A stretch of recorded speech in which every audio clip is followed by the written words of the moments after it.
हाँ सर, मेरा नाम राशिका महाजन है। मैं जम्मू से हूँ, JNK से। और मैंने SBI PO क्वालिफाई किया है। ये मेरा फर्स्ट अटेम्प्ट था SBI PO में। मेरा रूरल बैंक RRB PO भी क्लियर हुआ है। ये सेकंड अटेम्प्ट था RRB PO का। और JK बैंक PO का वेटिंग में है रिजल्ट। एंड JK बैंक का बैंकिंग एसोसिएट भी क्लियर कर लिया मैंने। अच्छा, और आपकी ज्वाइनिंग वगैरह आ गई है या फिर आने वाली है? एसबीआई और आरआरबी का क्या स्टेटस है? सर 30th को SBI की ज्वाइनिंग है चंडीगढ़ में। और 30th मार्च को ही मेरा DV डॉक्यूमेंट वेरिफिकेशन है। रूरल बैंक जो मेरे को अलॉट हुआ है, इलाका देहाती बैंक, उधर डॉक्यूमेंट वेरिफिकेशन है श्रीनगर में। तो फिर पूछना चाहिए क्या मुझे, आप आरआरबी जा रही हैं, एसबीआई जा रही हैं? सर मैं SBI जाऊंगी डेफिनेटली। वहां मैंने सब कुछ कंप्लीट कर दिया, मेडिकल भी कर दिया है, डॉक्यूमेंट वेरिफिकेशन भी हो गई है। अब बस ज्वाइनिंग डालने जाना है 30th को वहां पे। राशिका जी, आपका सिलेक्शन हुआ है, सबसे पहले तो बधाई हो। यशराज सर, आप भी कुछ बोलना चाहेंगे राशिका जी को? बिल्कुल, मेरी तरफ से भी आपको बधाई हो। और जो भी एग्जाम आपने निकाले हैं, मतलब लोगों का सपना होता है वो। और वो आप बोल रहे हो कि लाइक फर्स्ट अटेम्प्ट में आपने निकाले हैं। और नो डाउट आपके स्कोर्स जो हैं वो भी स्टूडेंट्स जानने के लिए बिल्कुल बेताब होंगे कि कैसा उनका स्कोर रहा है। आपका जो भी फर्स्ट अटेम्प्ट में, मतलब एक होता है ना, फर्स्ट यस अटेम्प्ट में अगर कोई निकालता है एग्जाम, तो लोग सोचते हैं कि क्या स्कोर ला सकता है वो, सर। है यस ना। सर। तो वो सारी चीजें आप थोड़ा सा एक एक करके एसबीआई का फिर आरआरबी का अगर थोड़ा सा बताओगे तो, मतलब मैं फाइनल कितना रहा आपका, जी, ऐसा मैं कुछ। थोड़ा सा इजी कर देता हूँ इस चीज को, क्योंकि हाँ जी। अभी हम लोग लाइव हैं। जब स्टूडेंट्स सामने होंगे, आई होप जब स्टूडेंट्स देख रहे हैं अभी इस वीडियो को, तो वो लोग रिकॉर्डेड फॉर्म में देख रहे हैं। और यस उस सर। समय राशिका जी के स्कोर कार्ड आपको स्क्रीन पर दिख रहे होंगे स्टूडेंट्स को। तो स्कोर कार्ड्स देखते जाइए साथ साथ। और सबसे पहले मैं चाहूंगा राशिका जी, सबसे पहले एसबीआई पीओ के बारे में बताएंगी, फिर आरआरबी पीओ के बारे में बताएंगी। और जब जब ये बताती रहेंगी, साथ साथ स्कोर कार्ड डिस्प्ले स्टूडेंट्स को दिखता जा रहा है। और आप लोग ध्यान दीजिएगा, सभी स्टूडेंट्स से मैं बोलना चाहूंगा, आप लोग ध्यान दीजिएगा राशिका मैम के स्कोर कितने कितने हैं, कितना स्कोर उन्होंने किया है, और उन सब्जेक्ट्स में किया है जिन सब्जेक्ट्स में जनरली लोगों की ये थॉट प्रोसेस होती है कि ये सब्जेक्ट सिर्फ और सिर्फ कट ऑफ निकालने का एक जरिया होते हैं, स्कोर तो कोई और सब्जेक्ट कराते हैं। मगर एक ऐसे पेपर में जाके, जैसे इस बार वाले एसबीआई पीओ की बात करूं, तो राशिका जी जरूर अग्री करेंगी कि इस बार एसबीआई पीओ में आप जीए कितना भी अच्छा करके चले जाओ, आपको 30s की रेंज में जीए में जाना इम्पॉसिबल सा था ऑलमोस्ट। Yes sir. आपको क्योंकि थोड़ी टफ थी जियो इस टाइम, थोड़ी कंफ्यूजन थी उसमें। इतना इजी नहीं था। IBPS PO की मैं तब भी बोलती कि इजी थी, बट SBI की इतनी इजी नहीं थी। थोड़ी मुश्किल ही थी और वो इनकी। वो नॉर्मली आपके स्कोर कार्ड में दिखा भी, क्योंकि वेरिएशन था स्कोर में। अगर देखेंगे तो जीए अगर वैसा होता करने लायक तो आपका स्कोर वहां तक जाता, नो डाउट। तो वही चीज है।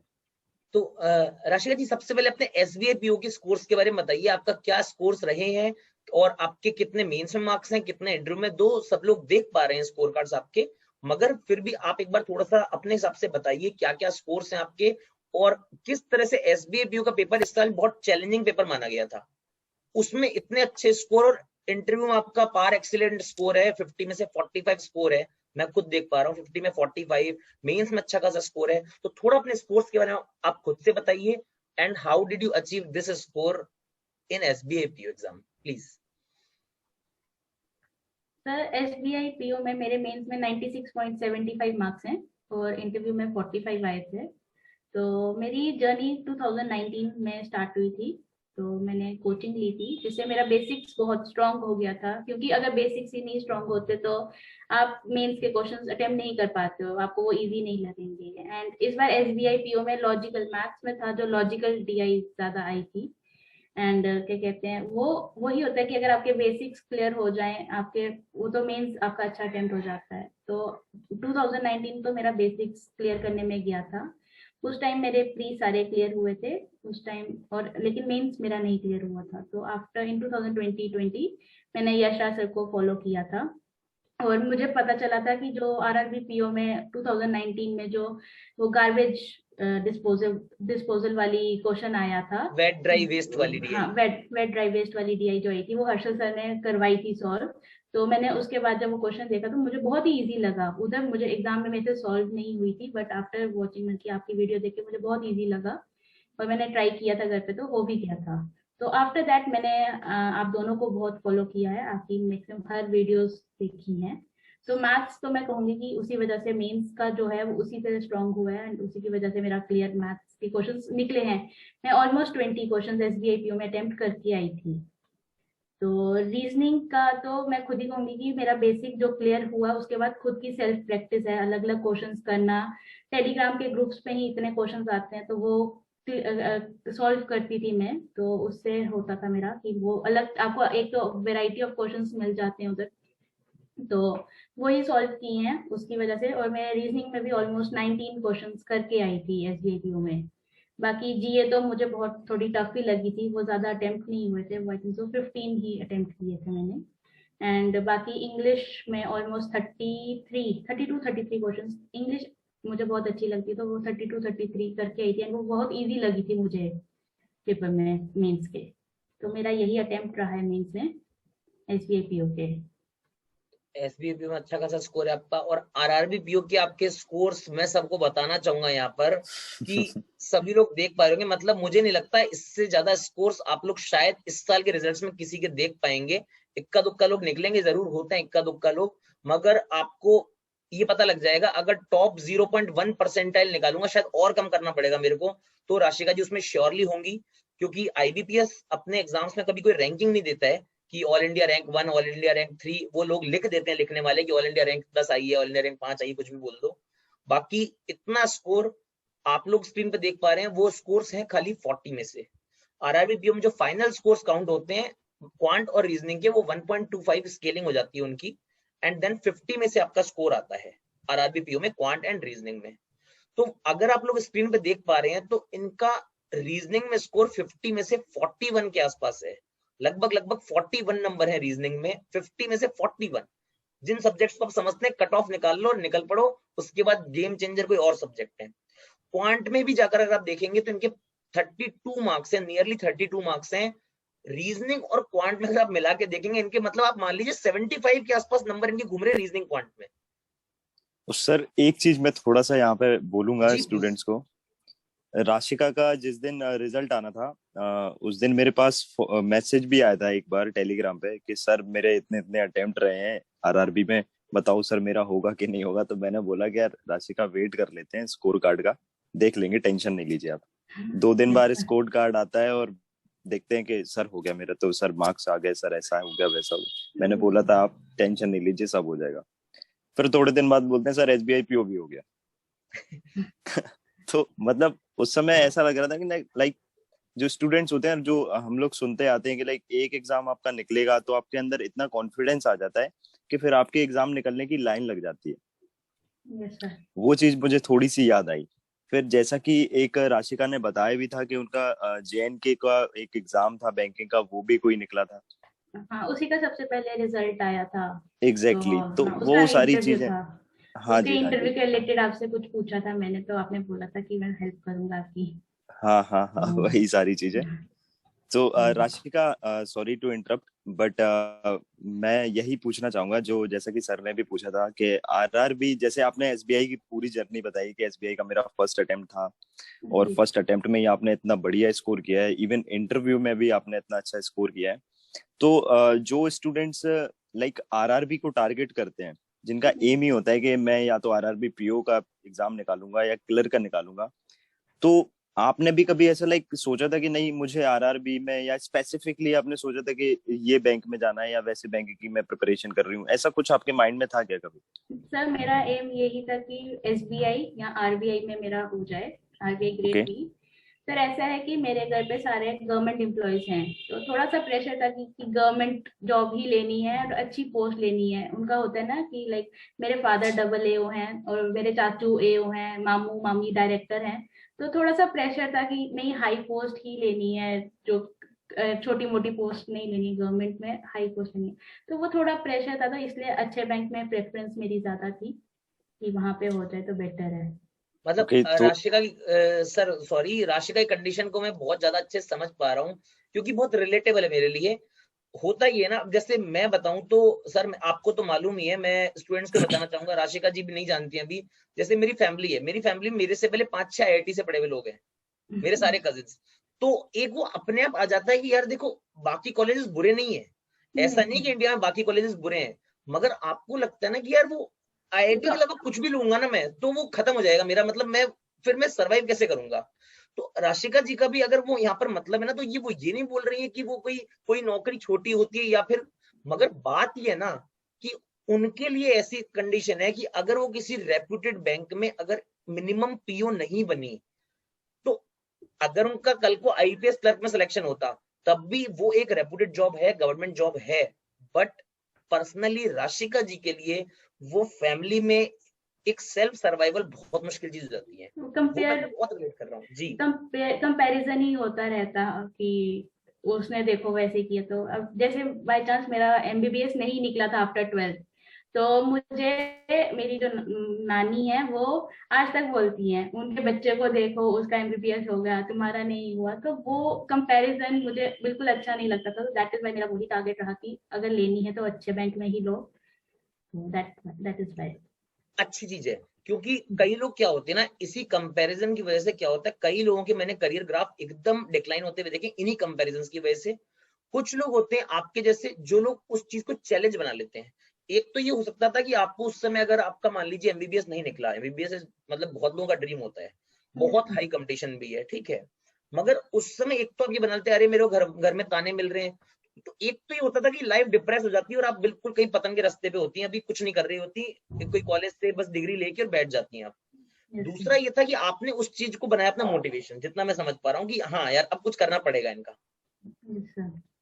तो बहुत अच्छी बात है, मतलब सिलेक्शन ज्यादा इस चीज की बधाई दूंगा कि आपने मेंटली एक बहुत बड़ी फाइट लड़की और फिर आप आगे आई हैं, उस चीज की बधाई मैं ज्यादा दूंगा आपको। Thank you sir.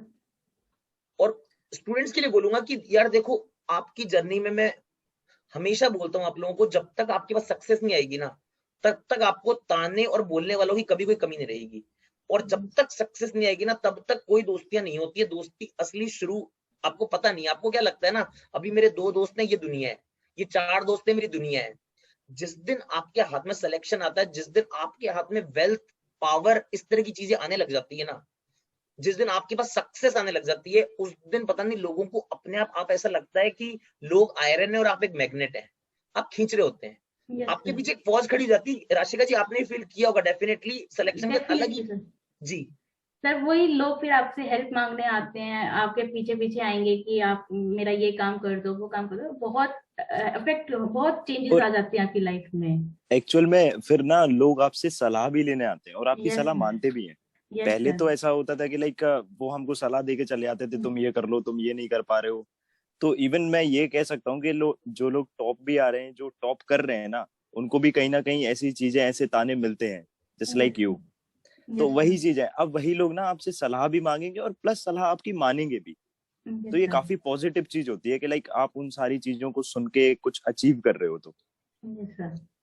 बात वही होती है, जो जर्नी में आपको ताने मिलते हैं, ये सब चीजें होती हैं, सबके साथ होती है। और मैं सभी स्टूडेंट्स के लिए बोलना चाहूंगा, क्योंकि बहुत सारे स्टूडेंट्स के लिए राशिका जी एक इंस्पिरेशन रहेंगी, कि आप इनकी ये सिर्फ इन चीजों तक सीमित मत रहिएगा कि मैडम अपनी बुक्स बता दो, कौन कौन सी किताब पढ़ी थी या कौन कौन से चैनल फॉलो किए थे, सिर्फ यहाँ तक मत सीमित रहिए। जो सिलेक्शन लेते हैं, जो सक्सेस लेते हैं, उनके मेंटल स्टेटस को मैच करने की कोशिश कीजिए। और ये भी जानिए कि वो लोग भी इन्हीं चीजों से निकल कर आगे आते हैं, कि उनको वो स्पेशल नहीं है कि भाई उनको सब कुछ रखा रखा है, मिल गया था, कि भाई राशिका जी के लिए एक सब कुछ चीजें तैयार थी, उनको जो उन्होंने चाहा उनको मिलता गया, वो पढ़ती गई, उनको कोई कुछ बोलने वाला नहीं था। सब रोज आके उनको सुबह सुबह गुड मॉर्निंग राशिका, इनके घर पे सब बोलते थे आप सिलेक्शन लेने जा रही हो, गुड मॉर्निंग राशिका। कोई बना के केक वॉक बना के नहीं देता किसी को भी। मगर होता ये ना कि आदमी को, इंसान को अपने लिए स्ट्रगल मारने पड़ते हैं। प्रॉब्लम सबके पास है, इनके पास भी थी, और सबकी अलग अलग प्रॉब्लम होती है, किसी की प्रॉब्लम किसी से बड़ी नहीं होती है। तो एक तो आप लोग घबराया ना करें, ये चीजें जरूर सीखे। राशिका जी ने बहुत अच्छी बात बोली, मेरे को अच्छा लगा ये चीज उन्होंने शेयर की। अब राशिका जी से, हाँ जी सर जैसे अब कई होते हैं जो आफ्टर ग्रेजुएशन घर पे ही प्रिपरेशन कर रहे होते हैं, मैं उनको यही बोलूंगी कि प्रिपरेशन अपना आप करते रहो, ये डिमोटिवेट मत हो कि रिलेटिव्स आपको ताने मारते ही रहेंगे। मुझे भी बहुत बजे हैं कि घर पे कोई पूछता था आपकी बेटी क्या करती है, तो वो घर पे बैठी है, तो मुंह बनाते थे। तो आप उनको अपने माइंड पे हावी मत होने दो, आप अपना पेशेंस रखो, आपको जरूर, आपको फ्रूट उसका जरूर मिलता है। तो डेफिनेटली उसका आपको सक्सेस जरूर मिलती है, एंड फिर वो ही आपके पास आएंगे, आपको कंग्रेचुलेट करेंगे, आपसे कुछ ना कुछ तो जरूर आपकी हेल्प मांगेंगे ही। तो वो आपको आपने बहुत पेशेंट और अपने हार्ड वर्क जो है वो करते रहना होता है, डिमोटिवेट नहीं करना होता अपने आप को।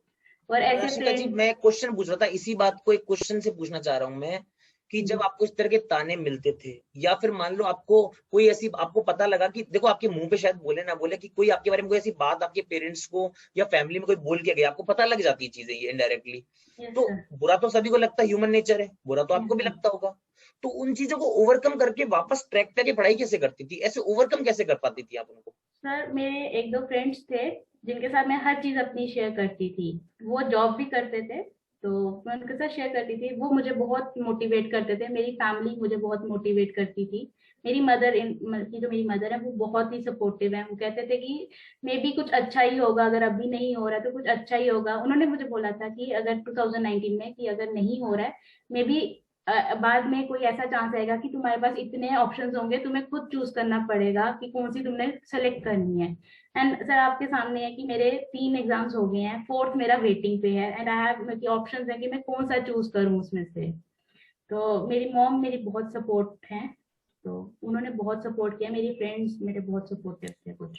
मतलब हम ये बोल सकते हैं कि लाइक अगर कभी भी ऐसी कोई चीज आती है रिलेटिव्स की तरफ से या किसी भी की भी तरफ से, तो हमें ओवरकम करने का एक जरिया ढूंढना पड़ेगा। लाइक हम उसे खुद भी ओवरकम कर सकते हैं कि लाइक उसको हम इग्नोर कर दें, सुने ही नहीं, यस सर। तो फिर या तो फिर वो हम्म। चीजें हमें इफेक्ट नहीं कर रही, हम उसको पॉजिटिवली लेके चले जाएं। या हम्म। किसी एक ऐसे बंदे से हम बोल सकते हैं, लाइक वो पेरेंट्स भी हो सकते हैं हमारे, कोई भाई भी हो सकता है, कोई सिस्टर हो सकती है, या कोई फ्रेंड हो सकता है, जो कि हमको वो सारी बातें सुन के हमको एक अच्छा आइडिया दे। मतलब ऐसा नहीं कि यार तू जाके ये कर ले वो कर ले, ऐसा नहीं, कि यस ठीक है सर। वो लोग कर रहे हैं, होगा धीरे धीरे होगा, बट तुम अपने ट्रैक पे रहो। या वो तुम्हें कुछ ना कुछ पॉजिटिव देता रहे कि लाइक यार देखो सब लोग बोलते हैं, मुझे भी सुनने को मिला है, मैं भी जॉब कर रहा हूँ, मैं भी कभी ना कभी सक्सेस हुआ हूँ। तो ऐसी चीजों को वो पॉजिटिव बनाए, सपोर्ट करे आपको पीछे से, ऐसा मैं बोल सकता हूँ। सर अब जैसे मेरे एक फ्रेंड है, तो मैं उसको बोलती थी कि यार मेरे मार्क्स मेरे अटेम्प्ट कम है। वो कहते हैं क्यों टेंशन लेते हो, आपका हो जाएगा। मतलब he was very motivating to me कि नहीं। मैंने बोला मेरा इंटरव्यू अच्छा नहीं हुआ। कहते कितने क्वेश्चन आंसर नहीं थी, मैंने सिर्फ 2। कहते नहीं अच्छा ही होगा, अच्छे नंबर मिलेंगे, तुम्हारी पर्सनैलिटी इतनी अच्छी। मतलब ही वॉज वेरी मोटिवेटिंग। वो मुझे बहुत मोटिवेट किया उसने ड्यूरिंग माई, मतलब ये जो 2020 से बना था, ऑनलाइन ही बना था ऑन टेलीग्राम। तो ही वॉज वेरी मोटिवेटिंग, बहुत मोटिवेट किया उसने मुझे। तो वो अभी भी मुझे बहुत मोटिवेट करता है कि मैं जब भी नेगेटिव माइंडेड हो जाती हूँ तो मैं उसको मैसेज करती हूँ कि मैं बहुत डिप्रेस हो रही हूँ। तो ही बस कि क्यों, अभी तो एसबीआई पीओ लग गए हो, तो आप क्यों अभी भी डिप्रेस, क्यों टेंशन लेते हो। मेरे को बहुत टेंशन होती है अपनी लाइफ में कि मैं कुछ भी छोटी सी बात को टेंशन ले लेती हूँ एक तरह से। तो वो मुझे बहुत मोटिवेट करता था। तो he was very helpful to me too. Rashika ji, बहुत। आप टेंशन आप क्यों लेती हैं मुझे समझ नहीं आता, क्योंकि ये बात जब अभी स्टूडेंट सुनेंगे ना, जब उनके सामने आएगी ये बात, तो उनको अजीब लगेगी कि यार ये मैडम भी टेंशन लेती है। तो स्टूडेंट्स को मैं यही बोलना चाह रहा हूँ, देखो टेंशन सबकी लाइफ में होती है, सबकी टेंशन का लेवल अपना अलग अलग होता है। हमें भी टेंशन ऐसा नहीं है कि सर आप लोग तो पढ़ा रहे हो क्या टेंशन है। टेंशन खाली एक चीज की नहीं होती है, आपकी लाइफ में हर स्टेज पे अलग अलग तरह की टेंशन होती है। रोज टेंशन से निपटो, सक्सेस पाओ, फिर नई टेंशन आएगी, यही तो लाइफ होती है ना यार। यही यस लाइफ, सर। अगर सब कुछ कांस्टेंट हो जाएगा, सब कुछ स्मूथ हो जाएगा, तो फिर जीना छोड़ दो, कोई मतलब ही नहीं उस जीने में। ये सर राशिका जैसे जी। हाँ जी। जैसे जैसे कोई क्वेश्चन ही नहीं निकलता था, तो आई वाज लाइक कि क्यों नहीं निकल रहा है, इतने बार कर दिया मेरा। मतलब कि कोई स्ट्रॉन्ग पॉइंट होता था वो टॉपिक तो नहीं निकल रहा, तो मतलब कि वही उसकी भी टेंशन कि नहीं निकल रहा है, तो उसको तंग करना कि यार मेरा नहीं निकल रहा, मुझे निकाल के दो। तो कहता आप बहुत टेंशन लेते हो, नहीं निकल रहा है तो एग्जाम में स्किप कर देना। मैंने बोला एग्जाम में तो बेशक स्किप हो जाएगा, लेकिन अभी तो कंसेप्ट थोड़े क्लियर होने चाहिए। तो उस टाइप की मुझे थोड़ी टेंशन रहती थी कि एग्जाम क्वेश्चन नहीं निकल रहा है, क्वेश्चन निकाल रही हूँ नहीं निकलेगा। तो वो ये। राशिका जी देखिए, मैं आपको पर्सनली बताऊं, ये जो यस। आप क्वेश्चन वाली जो टेंशन बोल रहे हो ना, ये एक टाइम पे जब मैं भी था ना, तो मुझे बहुत होती थी। मैं दिन भर बैठा रहता था कि यार ये क्वेश्चन हो क्यों नहीं रहा है, ये जो एक क्वेश्चन है किसी भी चैप्टर का है, ये हो क्यों नहीं रहा है। तो आई थिंक मेरे हिसाब से जो भी स्टूडेंट हैं, जो भी सिलेक्ट होते हैं, या मैं बोल सकता हूँ जो भी एक स्टूडेंट होते हैं ना, जिनकी माइंड में ये रहता है, सीखने की चाह होती है कि नहीं यार ये कॉन्सेप्ट क्लियर होना चाहिए, भले ही मैं इसको एग्जाम में स्किप कर दूं, वो ये जो टेंशन है ना, ये टेंशन जरूरी है। एक स्टूडेंट के लिए ये टेंशन बहुत जरूरी है कि ये क्वेश्चन हो क्यों नहीं रहा है, क्योंकि यार आप प्रैक्टिस पीरियड में हो, आप उस चीज की प्रैक्टिस कर रहे हो, आप कॉन्सेप्ट सीख रहे हो। अगर अभी आप सोचोगे कि अभी मैं स्किप कर दूं, तो आप उसे कभी नहीं सीख पाओगे फिर। तो आई थिंक ये सर टेंशन जैसे बहुत कोई जरूरी होना चाहिए। सर जैसे कोई एग्जाम में कोई क्वेश्चन आता था ना मुझे तो नहीं निकला उधर, वो मैं 2-3 बार पढ़ती थी, मुझे ना मेमोराइज हो जाता था पूरा। तो घर आके मैंने सीधे पहले टाइप करना, मैंने बोला मुझे ये सॉल्व करके दो, मैं खुद भी सॉल्व करूंगी, मैं बाकियों को भी भेजूंगी यार मुझे ये सॉल्व करके दो। तो फिर उसके बाद मैं देखती थी कि मैं कहाँ गलती कर रही हूँ अपनी उसमें, तो वो मुझे था कि मेरा वो क्वेश्चन जो होता है ना जो नहीं निकलता है वो तो एक पूरा माइंड में ही बैठ जाता है, और जब तक नहीं निकलेगा मुझे शांति भी नहीं मिलेगी कि क्यों नहीं निकला अभी तक। ये बहुत अच्छी चीज होती है, ये आई थिंक सभी स्टूडेंट्स के अंदर होना भी चाहिए। तो ये बहुत ये था कि मैं बहुत डीट हूँ उस क्वेश्चन के कि वो निकलना ही चाहिए, वो जब तक नहीं निकलेगा मैं शांति नहीं होंगी उस चीज के लिए।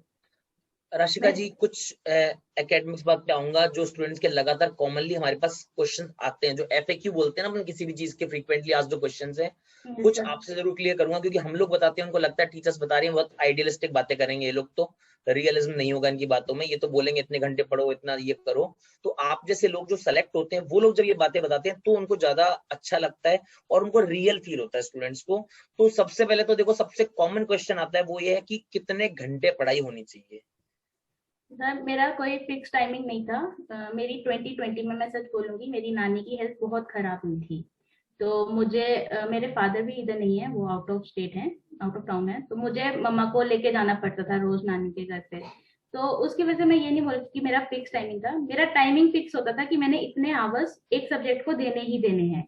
वो मैं सुबह दूंगी वो मैं रात को दूंगी, वो मेरा फिक्स रहता था। मेरा लाइक मैं 11 o'clock बैठती थी, तो मेरा 2 hours 2.5 hours रीजनिंग में करती थी। तो उसके बाद मैं 4 o'clock बैठती थी, उसके बाद मैंने मैथ्स पढ़ना, मैथ्स की वीडियोस देखूंगी, क्वेश्चंस करूंगी। उसके बाद मैं इंग्लिश की क्विजेस करती थी, इंग्लिश की क्विजेस करूंगी, न्यूज़पेपर पढ़ूंगी। उस टाइम पे मेरा न्यूज़पेपर डेली का होता है कि मैंने डेली पढ़ना ही पढ़ना है, 1.5 उसको देना है। तो उसके बाद रात को 9 o'clock बैठ के मैंने जीए पढ़नी है, वो भी मैं 11 o'clock तक पढ़ूंगी। उसके बाद मेरा कुछ टाइमिंग होता है वो मेरा अपना होता है, उसमें मैंने नॉवेल्स पढ़नी है। मैं कुछ भी मतलब कि ऑनलाइन सोशल मीडिया यूज करती थी, मतलब कि वो मेरा उसके बाद फिर मैं उसके बाद मैं सो जाती थी। तो मेरा ये जो यही लास्ट का जो टाइम है ना, ये सबसे बड़े रीजन होते हैं जो इनको इंटरव्यू में 50 में 45 पहुंचते हैं, ये रीजन होते हैं उन चीजों के। बिल्कुल सर सर। सर यही रीजन था कि मैंने इंग्लिश पे कभी इतना ज्यादा फोकस किया भी नहीं है, क्योंकि मेरा नॉवेल्स रोज ही पढ़ना होता था कि मैंने यस। नॉवेल्स पढ़नी ही पढ़नी है, एंड न्यूज़पेपर भी डेली करना ही करना है। तो उसके और लिए जो क्वेश्चंस होते हैं जैसे पैरा जंबल्स हो गई, जो न्यू टाइप के क्वेश्चंस है वो नेट पे सर्च कर लो, टेलीग्राम पे सर्च कर लो, आपको बहुत मिल जाएंगे।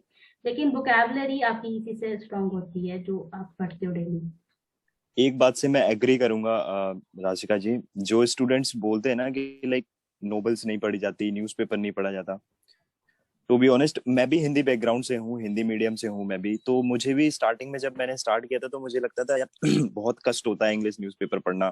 पहले दिन पढ़ लिया, दूसरे दिन पढ़ लिया, तीसरे दिन नहीं हो पाता है कंटिन्यू। तो मे बी मेरे हिसाब से आप जैसे आपने पूरा डेली रूटीन बताया है उसमें लास्ट का जो स्लॉट था जो आप बोले थे कि मैं उसमें नोबेल पढ़ती हूँ या फिर सोशल मीडिया जो भी आप यूज करते हो, वो आपके इंटरेस्ट के लिए करते हो आप, क्योंकि दिन भर जो भी आपने पढ़ा है उसके बाद जो पोर्शन है ना वो आप अपने इंटरेस्ट के लिए पढ़ रहे हो कि मुझे मजा आता है इन सब चीजों में। तो जैसे ही आप किसी चीज में इंटरेस्ट लेना चालू कर देते हो तो आई थिंक वो चीज आपकी ऑटोमेटिकली इंप्रूव होने लगती है। अगर आप वही चीज नॉवेल वगैरह अगर सिर्फ आप एग्जाम पर्सपेक्टिव से पढ़ते होते तो शायद आप उस चीज को आगे कैरी फॉरवर्ड नहीं कर पाते। सर एक यही बात है कि ये जो आपका अपना इंटरेस्ट होता है ये आपको इंटरव्यू में भी बहुत हेल्प करता है, क्योंकि आपकी हॉबीज बहुत मैटर करती हैं। क्योंकि अगर आपको वो कुछ इंटरव्यूअर आपको पूछ ले कि आपकी हॉबी क्या है, और आप उसको उसकी ही तरफ खींच के लेके जाओ, उसी में फंसा दो ना, तो आपको बहुत अच्छे मार्क्स मिल जाते हैं। मुझे तो इसी में था कि उन्होंने मुझे ना एसबीआई के इंटरव्यू में पूछा कि आप पूरा दिन क्या करते हो। तो उन मैंने बोला कि मैंने पढ़ा, मुझे एक पर्टिकुलर डे पे पूछा था कि 28 फेब को आपने क्या किया। मैंने बोला मैं सुबह उठी, मैंने पढ़ाई की, तो मैंने फिर टीवी देखा। उन्होंने बोला आपने टीवी में क्या देखा, तो लाइक आई वाज कि मैंने मूवी देखी। अब उन्होंने पूछा कौन सी मूवी देखी। अब उस टाइम पे आप कुछ भी बोल दो, बट मुझे ये था कि मैं कोई नॉवल रिलेटेड ही मूवी बोलूंगी। तो मैंने नॉवल रिलेटेड मूवी, फिर वो उसी पे आ गई कि आपको ऐसी मूवी क्यों पसंद है। मैंने फिर पूरा नॉवल पे ही ले गई कि ये नॉवल बेस्ड है, इसकी 3 वॉल्यूम में कि पूरा उसका डिटेल बताया। तो फिर उन्होंने बताया आपको ऐसी क्यों पसंद है, मतलब कि उसी पे मेरा पूरा इंटरव्यू चला था, 5-10 मिनट जो चला था। उसके बाद उन्होंने मेरे सब्जेक्ट रिलेटेड पूछे थे। तो मुझे बैंकिंग रिलेटेड कुछ भी मतलब कि नहीं पूछा था, मुझे सिर्फ एक ही क्वेश्चन पूछा था एंड में कि एसबीआई में 5 बैंक्स मर्ज हुए थे लेटेस्ट, मुझे बस एक यही क्वेश्चन पूछा था और मुझे ये नहीं आया था। बाकी मैं सब आंसर करके आई थी, मैं बस एक यही आंसर नहीं करके आई थी कि एसबीआई में लेटेस्ट 5 बैंक्स कौन से मर्ज हुए थे। सेम मेरा भी यही इंटरव्यू एक्सपीरियंस है, और मुझे हमेशा ये लगता है कि जो इंटरव्यू में इंटरव्यूअर को ड्रैग करके लेके चला जाएगा ना अपने एरिया में, उसका इंटरव्यू अच्छा होगा, वरना नहीं हो सकता इंटरव्यू अच्छा आपका, क्योंकि वो लोग एक्सपर्टीज है, उनसे ज्यादा आप नहीं जानते हो अपने उनके फील्ड में जाके। उनके बैंकिंग के इंटरव्यू देने जा रहे हो, और बैंकर्स बैठे हैं जो मतलब 20-20, 25-25, 30-30 साल एक्सपीरियंस वाले लोग बैठे हैं, तो उनके सामने आप नहीं टिक सकते, क्योंकि जब तक आप आंसर करना बंद नहीं कर दोगे, उनका ईगो सेटिस्फाई नहीं होगा, तब तक आपको अटकाएंगे नहीं, सीधी सी बात है। Yes sir. तो इट्स बेटर कि आप अपने एरिया में ड्रैग करके ले जाओ। और आशिका जी, रीजनिंग में 41 मार्क्स, यस क्या सर। मतलब ऐसा क्या पढ़ लिया, ऐसे कौन सी पजल लगा ली, ऐसा मतलब कितने घंटे रीजनिंग को दे दिए? थोड़ा रीजनिंग के बारे में बताना पड़ेगा, 41 मार्क्स कोई चीज होती है? क्योंकि सर मैंने आपको अभी बताया कि मैं 11 o'clock जब बैठी थी, मैं सबसे पहले रीजनिंग की, मुझे आई डोंट नो व्हाई कि मुझे रीजनिंग बहुत ही पसंद है। मुझे आप कोई भी पजल भेजोगे तो मैं करना स्टार्ट कर दूंगी।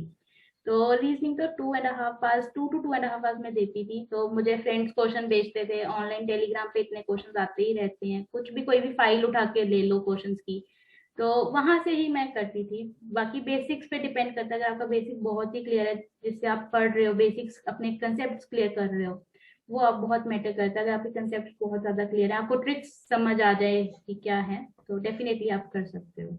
यशराज सर रीजनिंग खुद पढ़ा रहे हैं अभी, तो यशराज सर आप थोड़ा सा रीजनिंग में अगर कोर चीजें जो आप जैसे लगता है बच्चे जैसे सिलॉक्स के बारे में डाउट आते हैं, या फिर बच्चों को लगता है एक टिपिकल टाइप का सिटिंग अरेंजमेंट पढ़ के हमारा सिलेक्शन हो जाएगा, तो सर कोर चीजें अगर रीजनिंग की मैडम से आप ही उगलवाओ, क्योंकि इतने नंबर में चाहता हूँ अगले साल 10-12 लोगों के हों। सर मैं आपको देखिए एक सर आपको मैं हाँ मोजू वाली बात बताती हूँ। मेरा जेके बैंक में ना क्वेश्चन आया था रीजनिंग का, डबल रो वाली पजल थी। मैं एक ना माइनर सी मिस्टेक कर रही थी, तो उन पूरी पजल बना दी मैंने, उसको कोई 5 to 10 मिनट्स दिए, मेरी नहीं निकली। मैंने बोला अब नहीं मैंने करनी, मैं एंड में करूंगी। तो 2 मिनट्स जब मेरे बचे थे, 45 क्वेश्चन थे, मैं 35 अटेम्प्ट कर चुकी थी, पजल सारी अटेम्प्ट कर ली थी मैंने।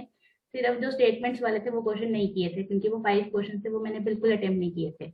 मैंने बोला वो चांस, वो एक रिस्क होता है आपके लिए कि आपको नहीं आते हैं तो नहीं आती हैं। तो पजल वो मैं फिर से, जब 2 मिनट बचे थे, मैं वो पजल पे आई। सर एक माइनर सी मिस्टेक थी, मैं उसमें बोला था एडजॉइनिंग है, मैं उसको कॉर्नर पे नहीं बिठा के उसको बीच में बिठा दिया था मैंने। जिसको मैंने कॉर्नर, उसने बोला था एडजेसेंट है, मैं कॉर्नर पे भी वेकेंट थी सीट, मैं कॉर्नर में ध्यान ही नहीं गया, मैंने उसको बीच में बिठा दिया। वो जब 2 मिनट में वो मुझे गलती दिख गई, तो उसकी वजह से मेरे 2 क्वेश्चंस और हो गए थे, तीसरा मैं जस्ट टिक कर रही थी, वो सेव एंड कंटिन्यू करने लगी, तो वो टाइम चेंज हो गया, मेरा दूसरा सेक्शन आ गया। तो यही होता है कि आपको अपनी अगर माइनर मिस्टेक्स जो होती हैं वो पता चल जाए, तो वो भी बहुत मैटर करती है पेपर में। तो मतलब जैसे एक जो ज्यादातर स्टूडेंट्स रीजनिंग में पूछते हैं वो क्वेश्चन मैं आपसे पूछता हूँ। बोलो। वो बोलते हैं कि पजल वाला पार्ट एक तरफ और जो बाकी मिसलेनियस पार्ट है वो एक तरफ। क्या ये थिंकिंग आपने कभी एग्जाम देते समय, मॉक टेस्ट देते समय अपने दिमाग में डाली है कभी कि पहले तो मैं मिसलेनियस पार्ट बनाऊंगी देन मैं पजल बनाऊंगी, या फिर सीधा स्टार्ट किया और खत्म किया, पजल रीजनिंग ही तो है? सर स्टार्ट, जब पेपर स्टार्ट होता था तो मैं एक बार ना क्वेश्चन रीड कर लेती थी, जो भी ओके। क्वेश्चन होगा। अगर सपोज पहली पजल है तो मैं पजल पढ़ लूंगी, मुझे अगर लगता है कि हाँ मैं निकाल सकती हूँ जल्दी, तो मैं निकाल लूंगी, नहीं होगा आगे ड्रैग करूंगी। जो मुझे क्वेश्चन लगता है कि मैं जल्दी निकाल सकती हूँ, वही क्वेश्चन। अब एसबीआई में पहले पजल भी थी, तो मेरी फर्स्ट पजल नहीं निकली थी, तो फिर मैं आगे गई थी, मिसलिनियस किया था, फिर उसके बाद मैं पजल्स पे आई थी, तो मैंने वैसे ही क्वेश्चन किए थे। अच्छा, ऐसा राशिका जी ऐसा कुछ होता है क्या अपने दिमाग में? बिकॉज मैं ऐसा सोचता हूँ थोड़ा सा कि स्टूडेंट्स को ऐसे सोचना चाहिए कि पजल्स का जो फॉर्मेशंस होता है सेटिंग अरेंजमेंट का, उसमें कैटेगरीज होती है। लाइक एक सेटिंग अरेंजमेंट सर्कल वाला हो गया, एक लीनियर वाला हो गया, एक बॉक्स पजल हो गई, फ्लोर बेस्ड हो गई। तो ऐसा माइंड में रहता है क्या कि मेरा ये पोर्शन जो है वो स्ट्रांग नहीं है, अगर बॉक्स पजल आएगी तो मैं पहले अटेम्प्ट नहीं करूंगा, लीनियर आ जाएगी तो मैं पहले अटेम्प्ट कर लूंगा। तो ऐसी थिंकिंग आपके माइंड में भी रहती थी क्या पजल के नहीं उसमें? सर, मुझे कोई भी आप पजल दे दो, मैं कोई भी सॉल्व कर लूंगी, फर्स्ट ट्राई में मैं तो वही करूंगी। मतलब अगर जैसे फ्यूचर में मैं किसी भी पजल में फंसता हूँ तो मैं आपको दे सकता हूँ, आप सॉल्व करके दे दोगे मुझे? सर डेफिनेटली ट्राई करूंगी मैं, अगर होगा तो मैं आपको आंसर बिल्कुल। तो जरूर दूंगी। तो मतलब हम कोई ऐसा दिमाग में नहीं डाल सकते कि मिसलेनियस पहले करना है या ये चीज करना है। मतलब जो भी है आ गया, आता है कर लो, नहीं आता है तो थोड़ी देर के लिए सोच छोड़ो, बाद में करेंगे उसको। जैसा आपने लीनियर वाला बताया भी, डबल रो वाला, यस सर। कि पहले तो मेरे 8-9 मिनट लग गए उसमें, लेकिन लास्ट में जाके वो 2 मिनट में ही बन गया। Yes sir. So it just कि हमारे माइंड में क्या चीज चल रही है उस समय। अगर तुम छोटा सा भी पॉइंट मिस करोगे ना, तो नहीं पकड़ में आएगा, उस टाइम पे तो नहीं आएगा पकड़ में। सर वही, अब 8-10 मिनट्स अगर उसको लगाए, फिर वो टेंशन आ जाती है कि मैंने इतना टाइम लगाया फिर भी नहीं होगा, बाकी भी नहीं होंगे, तभी उसको स्किप करना उस टाइम पे बेटर रहता है। और मिसलीनियस का मैं ये बोलूंगी, अब जैसे इनपुट आउटपुट आ गया, कोडिंग डिकोडिंग आ गया, अब कोडिंग डिकोडिंग में भी तो टाइम लगता है हमें कभी कभी, कुछ बिल्कुल कोई ना कोई तो पॉइंट होगा, इनपुट आउटपुट में भी कोई ना कोई एक ऐसा स्टेप होगा जो आपसे डिकोड नहीं हो पाता है। तो बिल्कुल बिल्कुल सही बोला। तो वो उस पे मैं लास्ट ही प्रेफर करती थी कि मैं कर लूं, अगर हो जाए तो, अगर हो देख लो एक बारी, अगर आपसे हो जाता है तो कर लो। अब जैसे एसबीआई पीओ में मुझे फ्रेंड्स बोलते कि बहुत इजी आई थी, उनको पहले क्वेश्चन था एंड मेरा एंड में क्वेश्चन था, और बाय चांस मैं उधर तक पहुंची भी नहीं थी, तो उन्होंने बोला बस ना एक स्टेप था, पता नहीं सेकेंड लास्ट स्टेप था या थर्ड लास्ट स्टेप था, उसका क्या डिकोड नहीं हो पाया। मैंने बोला यार मैं तो पहुंची ही नहीं वहां पे, मैं तो उस क्वेश्चन पे ही नहीं आई, मैं देख लेती नहीं तो फिर वही प्रॉब्लम थी, अगर होता तो शायद मैं उस वक्त निकाल भी लेती। तो मतलब हम रीजनिंग के पार्ट में ये बोल सकते हैं कि सारी की सारी जो चीजें हैं वो सारा सेम है, सेम है। चाहे आप पजल कर रहे हो, चाहे इनपुट आउटपुट, कोडिंग डिकोडिंग, क्योंकि उसमें भी अगर आपको फंसे, जैसे मान के चलो इनपुट आउटपुट कर रहे हैं, स्टेप 2 का आपको समझ में नहीं आ रहा क्या इसमें लॉजिक लग रहा है, यस सर, तो एट द एंड आपका टाइम वेस्ट उधर पे होने वाला है, होने वाला है और अब। वही चीज आप पजल में सोचते हो। Yes sir. लेकिन एक लोगों ने दिमाग में भावनाएं सेट कर ली है अपने कि पजल मतलब वेस्ट ऑफ टाइम, अगर फंसते हैं तो, स्टक अगर में हो गया तो वो पूरा टाइम वेस्ट कर देगी। लेकिन ऐसी चीजें पूरे रीजनिंग के पेपर में ही होती हैं, बस आपकी प्रैक्टिस कितनी है, आपका पढ़ने का तरीका, आपके लॉजिक ढूंढने के तरीके ये कितने अच्छे हैं, यही चीजें डिपेंड करती हैं। सर अगर आप अपना स्टार्टिंग पॉइंट, आप एलिमिनेशन का तरीका ढूंढ लो कि कैसे आप एलिमिनेट कर सकते हो स्टेप्स को, तो डेफिनेटली पजल्स बहुत हेल्पफुल हो जाती हैं उसमें, कि आप कर लेते हैं जल्दी। राशिका जी एक चीज मैं पूछना चाह रहा हूँ, रीजनिंग में कुछ नई तरह की पजल्स आने लगी है मेंस एग्जाम में, पीओ मेंस में, जैसे कि जो कि जनरल एक जो ट्रेडिशनल तरीके हैं जो कि कन्वेंशनल चली हुई आ रही हैं, जैसे सीटिंग अरेंजमेंट हो गया, या फिर आपका कोई मान लीजिए कोई बॉक्स टाइप की हो गई, कोई फ्लैट फ्लोर हो गई, इनसे अलग कुछ पजल्स आ रही हैं और जिनका अमाउंट बहुत ज्यादा है, जिनका वेटेज बहुत ज्यादा है। जैसे कभी लास्ट ईयर आईपीएस पीओ आ गई थी, पानी की बाल्टी लेके 8-10 लोग हैं, अलग अलग पानी डल रहा है, मतलब एक ट्रेडिशनल से हटके कुछ अलग तरह की पजल फॉर्म करके दे देते हैं। तो क्या आप उनको एकदम लीव करना समझती हैं, या फिर उनको पढ़ना भी जरूरी समझती हैं, या फिर उनको सब लीव कर दो, क्योंकि उनका वेटेज तो बढ़ता जा रहा है दिन पर दिन?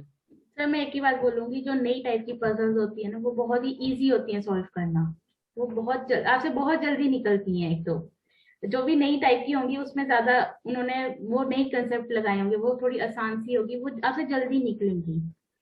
जो आपको लगेगा ना कि कन्वेंशनल है, उसमें इतने वो पॉइंट्स होंगे, इतने वो होंगे कि वो आपसे नहीं होगा, आप कहीं ना कहीं जरूर फंसोगे, उसके बहुत केसेस बनेंगे। राशिका जी आप मानोगे नहीं, अभी मैंने रीजनिंग पढ़ाना भी स्टार्ट किया है, एज यू नो कि पेड बैचेस में भी मैं पढ़ाने लगा हूँ अभी, और यूट्यूब पे भी मैं वीडियोस डालता हूँ।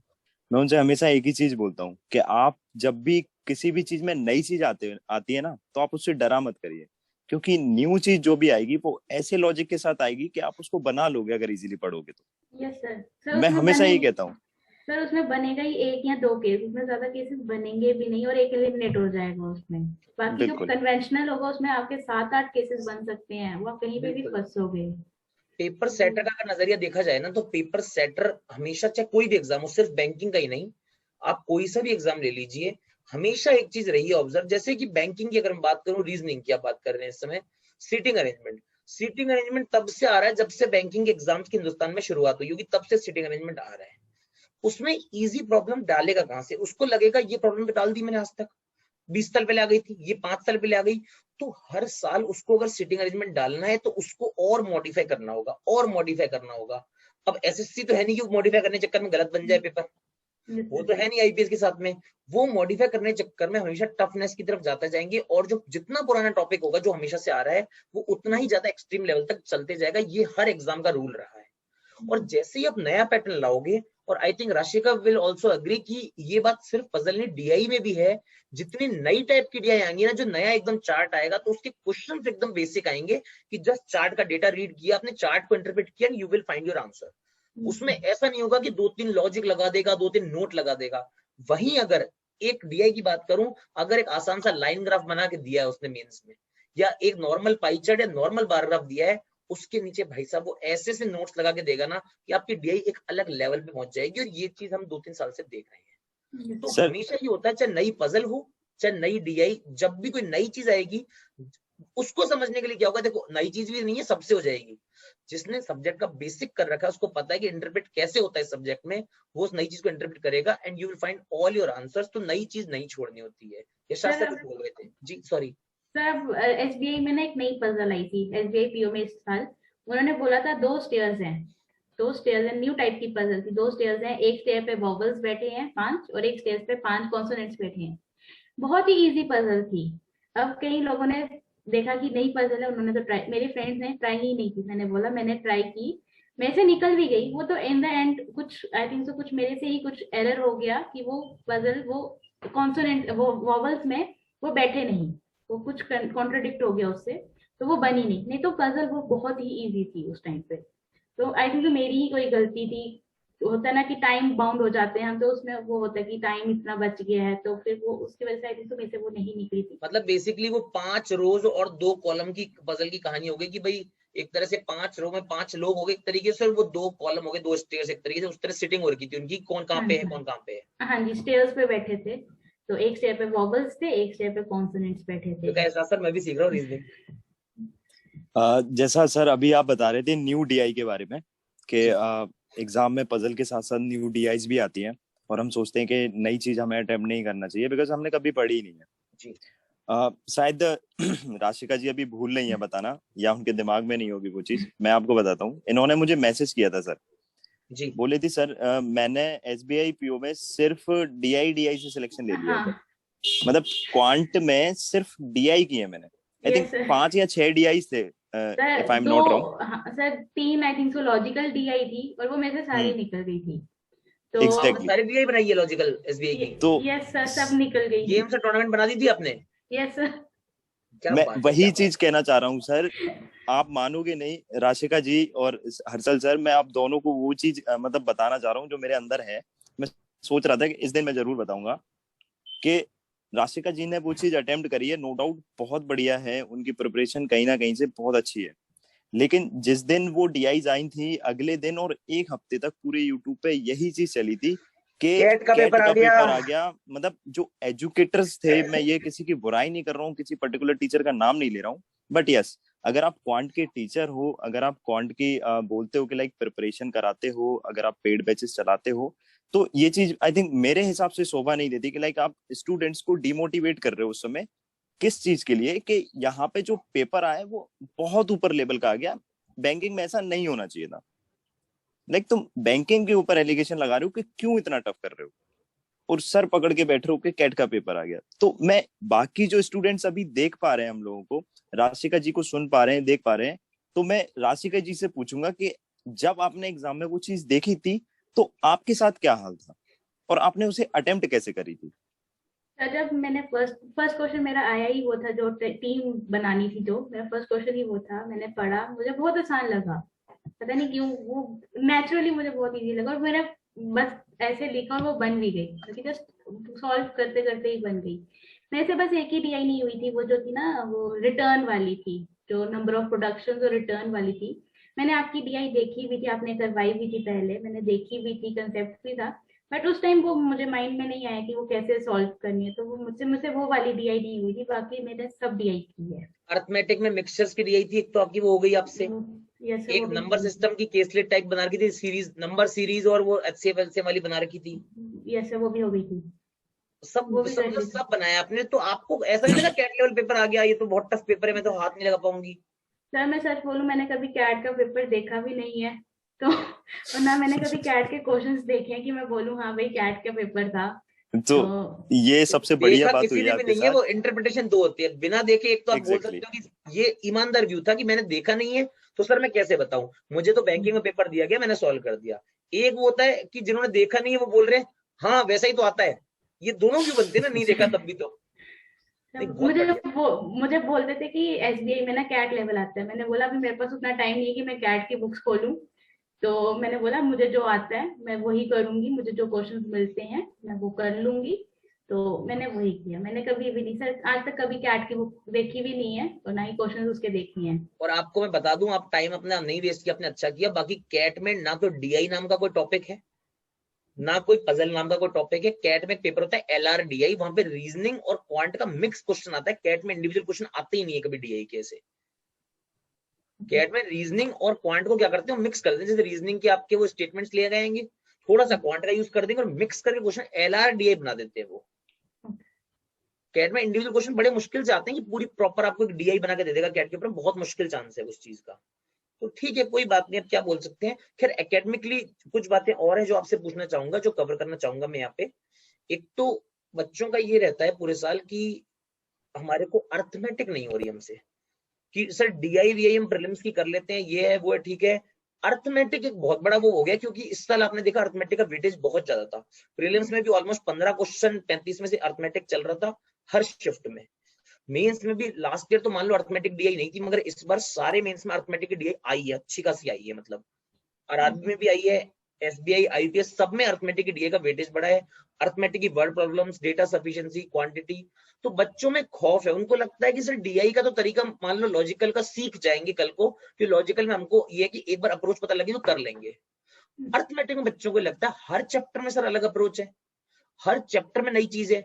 फिर कुछ लोग हैं पढ़ाने वाले, वो इस तरह से पढ़ाते हैं कि एक चैप्टर में 20 फॉर्मूले बता देते हैं कि ये भी रट लो, ये भी ट्रिक कर लो, ये भी याद कर लो। अपनी आप अर्थमेटिक की अप्रोच बताइए, आपने अर्थमेटिक कैसे प्रिपेयर किया? क्या हर चैप्टर के लिए आपने 20 20 25 25 नए नए तरह के फॉर्मूले या रिजल्ट्स याद कर लिए थे, रट्टा मार लिया था, या कोई ट्रिक्स का ऐसा भंडार आपके पास है तो वो हमें भी बताओ, थोड़ा शेयर करो। अर्थमेटिक के 20 बार बताइए आप प्लीज। सर ऐसा तो कोई भी है नहीं है, बस वही कि 2019 में जब कंसेप्ट क्लियर कर रही थी मैं, तो उसमें एक ही फॉर्मूला मुझे बताया गया था जो प्रॉफिट लॉस में भी यूज हुआ, वो कंपाउंड इंटरेस्ट में भी यूज हुआ, वो मैक्सिमम हर जगह यूज कर सकते थे आप। वो होते ना जैसे हम SP निकालते हैं तो CP इंटू प्रॉफिट, वो जितना भी प्रॉफिट देता है उसको 100 प्लस प्रॉफिट, बस वही कंसेप्ट हमें सिखाया था, वही हमने सिंपल इंटरेस्ट कंपाउंड इंटरेस्ट में भी यूज किया। तो बाकी ऐसा तो कोई भी नहीं था, वही बेस आपके सर अर्थमेटिक होते हैं कि जितना आप बेसिक्स क्लियर कर सको। मैं खुद बोलूंगी सर, मेरा टाइम स्पीड डिस्टेंस बिल्कुल भी मुझे नहीं आता था। वो तो ऐसे क्वेश्चन होते थे कि देख के बस छोड़ दो उसको, वो तो देखने भी नहीं है। और मेरा मिक्सचर एलिगेशन भी इतना स्ट्रांग नहीं था, वो तो बाद में मतलब वीडियोस देख देख के किया था मैंने स्ट्रांग, और प्रैक्टिस से ही किया था मल्टीपल बहुत बार। मतलब जो मेरा वीक पॉइंट था मैं उस पर करती थी कि मैं करूँ उस क्वेश्चन को। तो बाकी यही है कि अपने कंसेप्ट जितने क्लियर कर सको तो फिर वो DI आपको बहुत आसान लगती है। फिर अर्थमेटिक क्या वो उसमें होता क्या, फॉर्मूला ही लगाना होता है आपने। आपको क्या दिया होगा, 2 ग्राफ दे देंगे, एक में CP दे देंगे या SP दे देंगे, एक में डिस्काउंट या प्रॉफिट, तो वो उसमें कुछ भी नहीं करना है, आपने तो सिर्फ फॉर्मूला ही लगाना है ना। मैं बाकी तो हमेशा एक बात सबको बोलता हूँ कि देखो, जैसे आपने स्पीड टाइम डिस्टेंस का नाम लिया है ना, जैसे वो जनरली बैंकिंग एस्पिरेंट्स को टफ लगता है, क्योंकि उसका बेस एक्चुअली साइंस से आता है, फिजिक्स से आता है उसका बेस, क्योंकि चैप्टर का बेस स्पीड टाइम डिस्टेंस का मैथ्स नहीं है, फिजिक्स है उसका, तो थोड़ा सा टफ लगता है। मगर दिक्कत ये है कि कुछ पढ़ाने वाले जो लोग हैं वो न्यूटन से ज्यादा होशियार हो गए हैं। मैं हमेशा ये बात बोलता हूँ, क्यों? न्यूटन को लगा 3 इक्वेशन ऑफ मोशन दे दूंगा काम हो जाएगा मेरा, स्पीड स्पीड गुना टाइम बराबर डिस्टेंस लिख दूं काम हो जाएगा, ये चैप्टर सफिशिएंट है। दुनिया में इतनी साइंस दे दो तो इस चैप्टर की प्रॉब्लम लोगों को नहीं आएगी, चाहे 1 डायमेंशन हो, चाहे प्लेन के रॉकेट के मोशन, सब कुछ हो जाएंगे इससे। अब टीचर्स ने क्या करना शुरू कर दिया, स्पीड टाइम डिस्टेंस के न्यूटन से आगे बढ़ के 25 फॉर्मूले निकाल दिए। अगर कार वहां तक जा रही है और आधी दूर वापस आ रही तो बेटा ये वाला फॉर्मूला लगा लो, ये रट लेना, √11 D1 डिवाइड बाई 2 D1 पता नहीं क्या क्या। मैं बच्चों को हमेशा रिक्वेस्ट करता हूँ पढ़ाते टाइम कि फॉर्मूला सिर्फ एक ही होता है चैप्टर का। अगर स्पीड टाइम डिस्टेंस पढ़ रहे हो तो स्पीड गुना टाइम बराबर डिस्टेंस, इसके अलावा दूसरा फॉर्मूला आप नहीं पढ़ेंगे। सर इतने याद भी नहीं होते हैं फॉर्मूले कि आप इतने याद कर सको, और ना ही एग्जाम में आएगा किसी डायरेक्ट रिजल्ट पे बेस। क्योंकि मैंने एक चीज देखी है, जनरली टीचर्स क्या करते हैं हर एग्जाम के, नॉट ओनली बैंकिंग, बेसिक्स पे ध्यान नहीं देके जिस साल जो क्वेश्चन आ गया, जैसे मान लो 2019 में क्वेश्चन आ गया, कोई स्टैंडर्ड रिजल्ट बना था, वो अगले साल अपने नोट्स में शामिल कर लेंगे, ये स्टैंडर्ड रिजल्ट याद कर लो।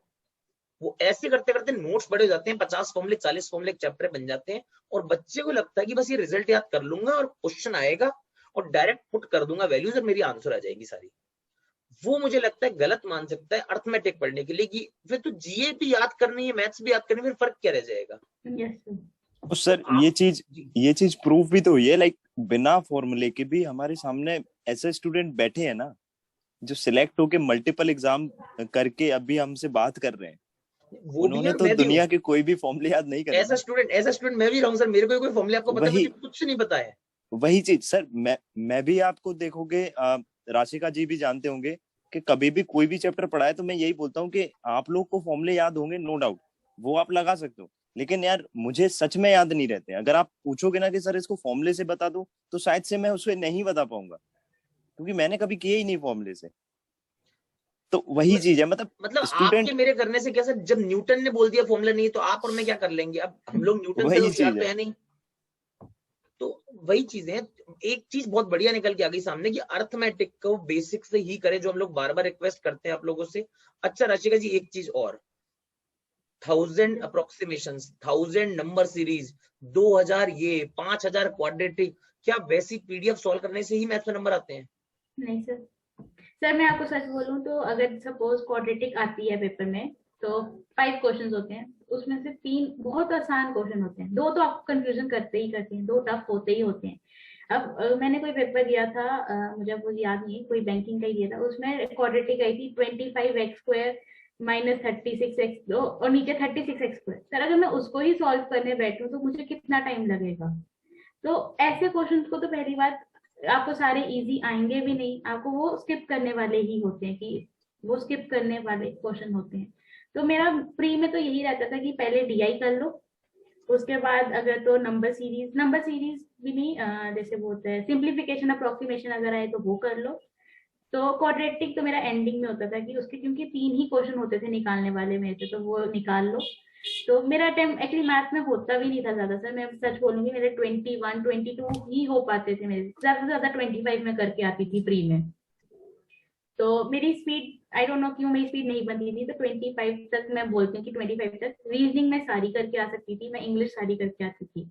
इंग्लिश में अगर ज्यादा से ज्यादा पैसेज होता था जो मैं छोड़ के आ जाऊंगी, इनडायरेक्ट क्वेश्चन जो होते हैं वो मैं छोड़ती थी, नहीं तो 28 तक तो मेरे मोस्टली रहते ही रहते थे। तो राशिका जी, आप यशराज सर को फॉलो कर रही हैं लगभग लगभग आई थिंक 1.5 साल से, 1.5 साल से ऊपर हो गया आपका लगभग लगभग, और मुझे भी आपने लगभग 1.25 साल के आसपास तब से मेरे को फॉलो कर रही हैं।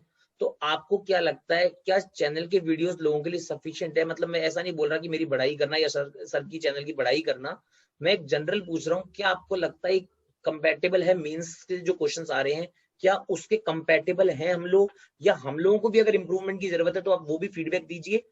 जो भी बात है बताइए प्लीज, अपने आप खुद बताइए जो भी आपको लगता है। सर मैंने आज तक जितनी भी वीडियोस देखी हैं, तो वो क्वेश्चंस जरूर होते हैं, मेंस लेवल के होते हैं, आपको एक तरीका मिल जाता है, कंसेप्ट मिल जाता है कि आप कैसे इजीली सॉल्व कर सकते हो।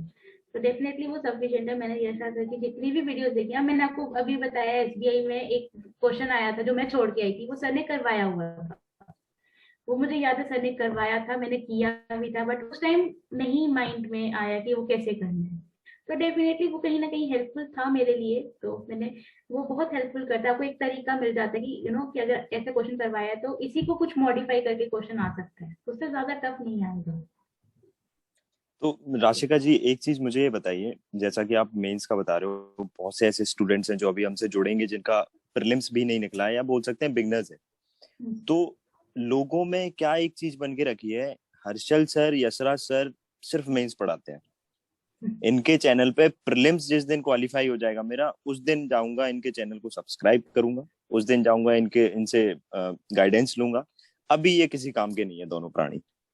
तो आपको क्या लगता है ये चीज के बारे में? ये ना मेंटेलिटी, ये बहुत ही खराब मतलब अजम्पशन है, ये मैं खुद अपने पे बोलती हूँ। मैंने 2019 में जब कोचिंग की थी तो मेरा भी यही था कि प्री क्लियर होगा फिर मेंस करेंगे, एंड उसका रिजल्ट मैं आपके सामने खुद बताती हूँ। 2019 में मैंने मेंस जरूर दिए बट मेरा क्लियर नहीं हुआ। उसके बाद से मैंने बोला कि प्री मेरा हो चुका है, मैं प्री कर सकती हूँ, तो मैंने सारा मेंस पे ही फोकस किया। और अगर आप मेंस पे करते हो, आपके कंसेप्ट आपके क्लियर हैं, मेंस आप करते हो, तो मेरा उसके बाद 20 से तो ऐसा रहा है कि मैंने मेंस के ही क्वेश्चन किए हैं। जब पेपर आता था उससे एक हफ्ता पहले आप प्री के क्वेश्चंस जो होते हैं, आपको कहीं से क्वेश्चंस मिलते हैं, पीडीएफ मिलती है, या कहीं से भी आप जो भी मॉक लगाना चाहो, तो क्विजेस लगाना चाहो, वो आप प्री के लगाओ। फिर मैं उसको 1 वीक देती थी, उससे पहले मैं कुछ भी नहीं करती थी। तो मतलब इतने में प्रीलिम्स का काम हमारा हो जाता है। Yes sir. बाकी जो करना है, नोटिफिकेशन निकलते साथ आपको मेंस की प्रिपरेशन करना है, अगर सच में सिलेक्शन चाहिए तो। यस। नहीं तो फिर 1 साल तो वेस्टेज है, ये आप चीज मान सकते हो। Yes sir. सर कल रात को भी जो मैं चैट ले रहा था, लाइव चैट बच्चों के साथ ले रहा था, उन्होंने यही मुझसे पूछा था कि सर पहले प्रीलिम्स की करें मेंस की करें। तो मैं हमेशा यही बात बोलता हूँ और अभी भी यही बात यहाँ पर ऐड करना चाहूंगा, क्योंकि राशिका जी साथ में हमारे, कि कभी भी प्रीलिम्स फिर मेंस पढ़ूंगा ऐसी तैयारी मत करो। किसी भी एग्जाम में ये चीज नहीं होती, बैंकिंग, यूपीएससी, हर जगह एक ही बात बोलेंगे आपको, आप हमेशा चैप्टर वाइज पढ़ो, बेसिक्स तैयार करो पहले। कोई भी सब्जेक्ट पढ़ रहे हो उसका बेस बनाओ पहले, क्योंकि prelims is all about speed, prelims is not about your skills and knowledge. Prelims सिर्फ आपकी स्पीड टेस्ट करता है, आपका जो नॉलेज है वो मेंस में ही टेस्ट होता है। और अगर एक बार नॉलेज आ गया ना किसी चैप्टर का, तो फिर उसके हल्के क्वेश्चन गिरा के और उसकी स्पीड तो बढ़ानी है, वो तो बहुत आसान काम होता है। पहला काम है नॉलेज गेन करना। हम लोग क्या करते रह जाते हैं, सबसे बड़ी गलती बता रहा हूँ बैंकर्स की, आप लोग क्या करेंगे, सर क्वांट में मुझे प्री निकालना है, तो मुझे सिर्फ वही टॉपिक पढ़ने हैं जो प्री में आते हैं। जैसे मुझे क्वांट में 20 नंबर तक पहुंचना है, तो मुझे नंबर सीरीज, क्वाड्रेटिक और एक दो चीजें इजी वाली डीआईआई की तो कर लूंगा, केस स्लिप मुझे छोड़ देनी है, अर्थमेटिक मुझे टच नहीं करना है, और कुछ ऐसा आ गया तो कर लूंगा। रीजनिंग में मुझसे पजल ये वाली नहीं बनती है, इनइक्वालिटी, सिलॉक्स, इनका वेट करना आ जाए। जिस पेपर में जिस शिफ्ट में ये चेंज हो जाता है, उस शिफ्ट के सारे कट ऑफ बदल जाते हैं। मतलब वो कहते हैं ना, वक्त बदल दिया हालात बदल दिए, बिल्कुल वो हालत हो जाती है उस शिफ्ट की। और बच्चे बाहर आके निकलते हैं, इस साल का पेपर नाइट में रहता सर। क्यों? क्योंकि हम लोगों ने पढ़ाई वैसे कर ली है कि मुझे प्री निकालना है, जब निकल जाएगा 1 महीने 1.5 महीने में फिर मैं मेंस पढ़ दूंगा। 1 महीने में कोई मेंस की तैयारी नहीं कर सकता, ये मैं चैलेंज से बोल रहा हूँ। अच्छा, तो नहीं होता। आप बोलोगे कि क्योंकि प्री के बाद सिर्फ 20 डेज आपको मिलते हैं, तो वो उसमें मेंस नहीं होता है आपका। उसमें सिर्फ रिवीजन कर सकते हो आप। हाँ, रिवीजन कर सकते हो, और वो भी आपको ज्यादा टाइम उस टाइम सीए को देना पड़ता है, क्योंकि फिर आप बोलते हो कि सीए नहीं हो। अब जैसे मैं बोलूंगी मेरा सीए मेरा है ही नहीं स्ट्रॉन्ग पॉइंट, क्योंकि मुझसे रट्टा नहीं बचता। पहली बात कि मैं बोलूँ कि मैं रट्टा मारूं, मेरे से मैं नहीं होता। मैं एक चीज ऐड कर सकता हूँ राशिका जी इसमें।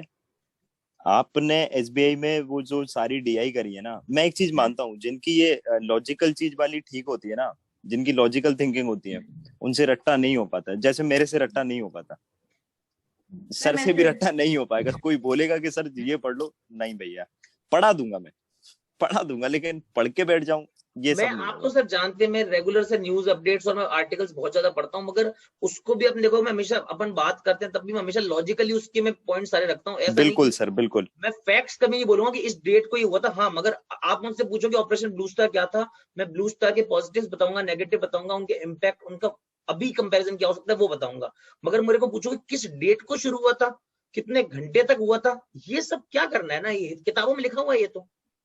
सर वही बात है ना, आप सर अब इतने मेमोरेंडम साइन होते हैं, आप किस किस कंट्री का याद रखेंगे कि कितने हुए, वो मुझसे नहीं होते हैं याद। अब मैं बोलूंगी हाँ भाई ये हेल्थ सेक्टर का इसके साथ इंडिया ने इसके साथ भी किया, इस मंथ इसमें किया, इस मंथ इसमें किया, तो वो खुद में ही कंफ्यूजन हो जाती है कि अब उधर कौन सा आंसर मार्क करना है। तो मेरे से जीए तो बिल्कुल भी रट्टी नहीं जाती थी, तभी मेरा मेन फोकस रहा कि मैं जीए को छोड़ के बाकी सब्जेक्ट को फोकस करके उनमें ही ज्यादा मार्क्स लूँ। आप बता रही हैं जीए नहीं करके जाती थी, एसबीआई पीओ में फिर भी आप बोल रही हैं 14-15 क्वेश्चन आपने अटेम्प्ट किए हैं, ठीक है। हाँ सर, सीए। अब आपको एक बताऊं, जिन लोगों ने पूरे साल जीए किया होगा ना, एसबीआई पीओ में वो लोग भी 20-22 से ऊपर नहीं जा पाए।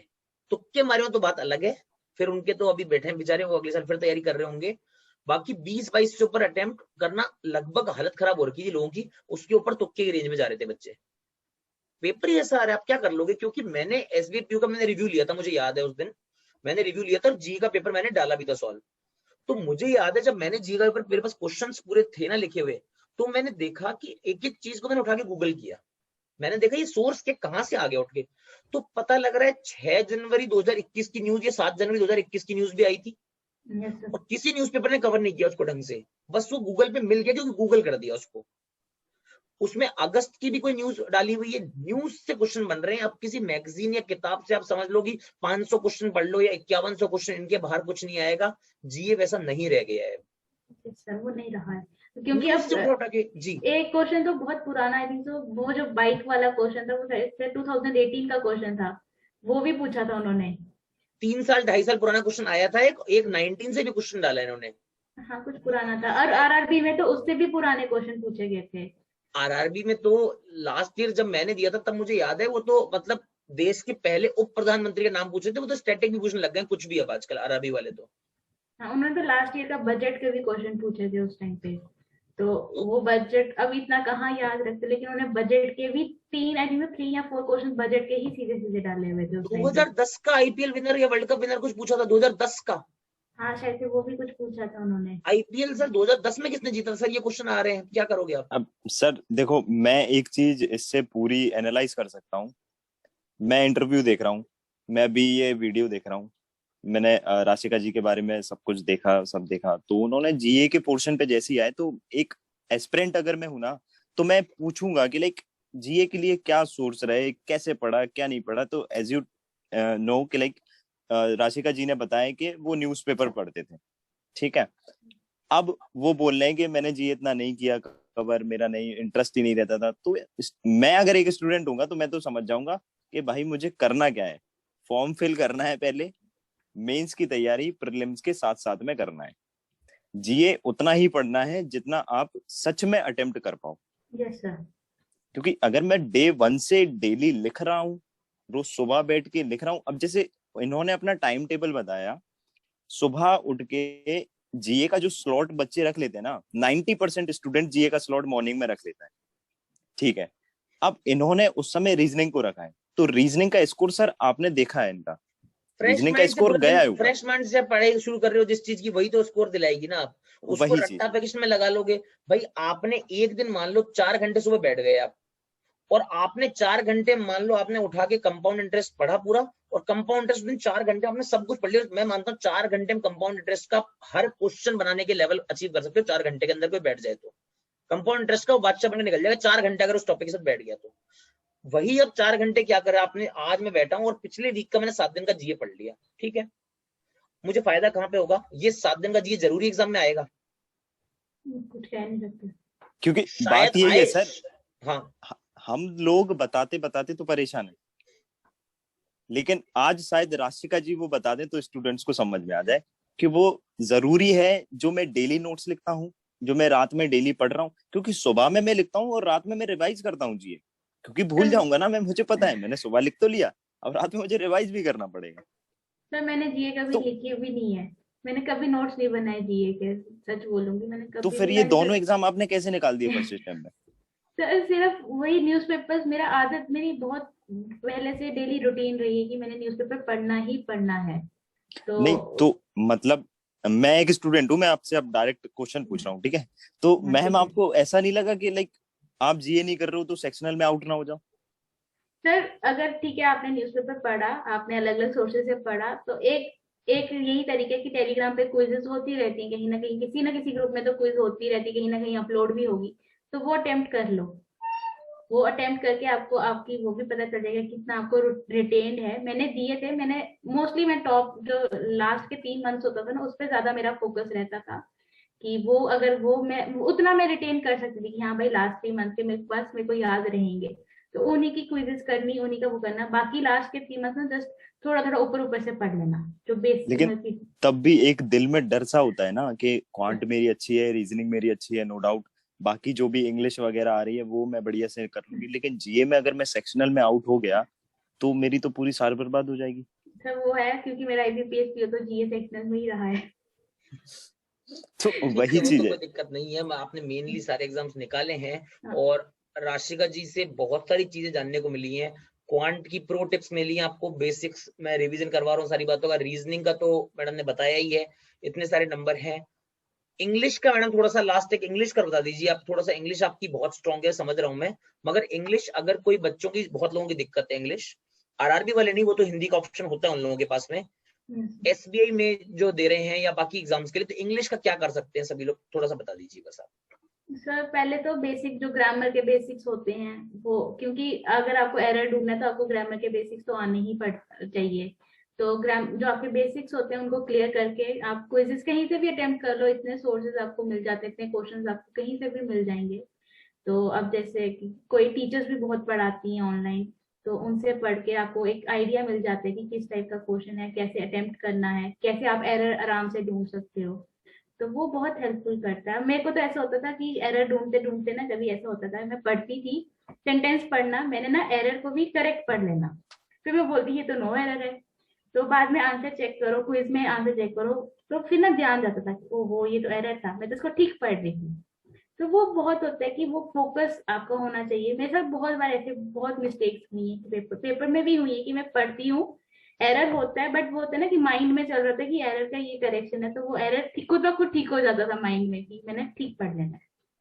तो ये होता है विद प्रैक्टिस। आपको ऑनलाइन तो बहुत ही कुछ मिल जा, अब तो टेलीग्राम इतना वो हाइप में हो गया है कि इतना आपको फ्री मटेरियल मिल जाता है, तो बहुत हेल्पफुल मिलती है। बाकी कॉम्प्रीहेंशन तो ऐसा है कि जो मुझे टिप्स मिली थी मेरे कोचिंग से, यही था कि आपको जो डायरेक्ट क्वेश्चंस होते हैं वो पहले वही अटेम्प्ट करने होते हैं। इनडायरेक्ट में आपको बहुत टाइम लगता है, उसको आपको बार बार पैसेज पढ़ना पड़ता है। तो इनडायरेक्ट या तो आप स्किप कर लो, या तो आपके पास बहुत ज्यादा टाइम बच गया है, आप मतलब पूरा पेपर अटेम्प्ट करके आपके पास टाइम बचा है, तो आप पैसेज को टाइम दो, उसको पढ़ो, फिर इनडायरेक्ट क्वेश्चंस अगर आपको लगता है कि हाँ भाई मैं 100% श्योर हूँ कि ये ठीक है, तो फिर वो करो अटेम्प्ट। नहीं तो उसको स्किप करना ही ज्यादा बेटर रहेगा, डायरेक्ट क्वेश्चंस करना आसान हो जाता है।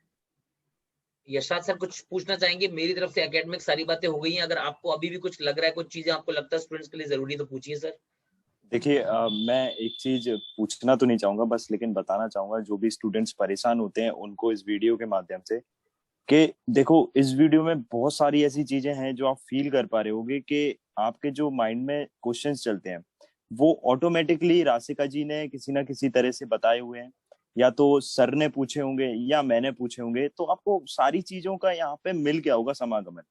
जो भी आपके माइंड में डाउट चलता है कि एग्जाम के पहले क्या करना चाहिए, स्टार्ट कर रहा हूं तो क्या करना है मुझे, इंग्लिश मेरा सबसे वीकेस्ट पोर्शन है तो उसको कैसे करना है, क्या सर ग्रामर के रूल हम रट लेंगे तो हमारे लिए फायदा होगा, क्योंकि जैसा राशिका जी ने बताया भी कि ग्रामर के उन्होंने रूल्स पढ़े थे, सेंटेंसेस पढ़ती थी बट वो पता नहीं रहता था नो एरर है या एरर है, बट पीछे जाके देखा सॉल्यूशन देखा तो पता पड़ने लगा, और फिर यही थिंकिंग उनकी बन गई कि लाइक हाँ कर सकते हैं हम इस तरह से।